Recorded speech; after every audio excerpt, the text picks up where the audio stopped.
вълнуващо и притеснително. И аз знаех, че така ще бъде, тъй като заслугите ми към Бургас не са чак такива, но се опитам в останалите ми години да наваксам. Тъй като в последно време много се говори, главно при протестите, се акцентира за младите.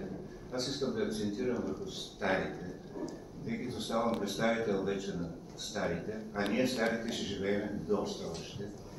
И вероятно ще стигнем до 140-150 години, тъй като съвременната медицина и изкуствения интелект, всички неща, които ще заменим в себе си, ще не позволят това. Така че ще се опитам да дам на Бургас това, което не съм дал в младежките си години, да кажа. Сега ще ви прочета нещо, което съм написал, тъй като знаеш, че ще вълнува, що се говори. Това е нещо като малко есенце, което се казва "Не се харесва, той се обича". Дори големите градове все някога стават малки. Свиват се до улица, порта, поглед.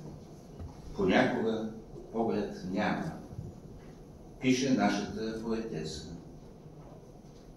Понякога поглед няма, но през повечето време има. Харесвам този ваш град, каза един приятел.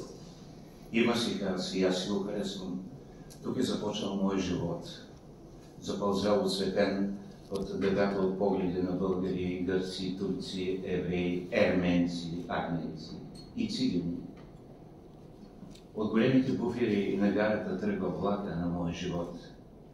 Купета с пътуващите бухеми от морето към света и обратно до света на морето, художници, музиканти, артисти, магнетично привлечени от блясъка на черния пясък и сърдечните сигнали на фара в мъглата. Харесва ни Бургас, каза човека. Не се харесва, казвам. Той се обича.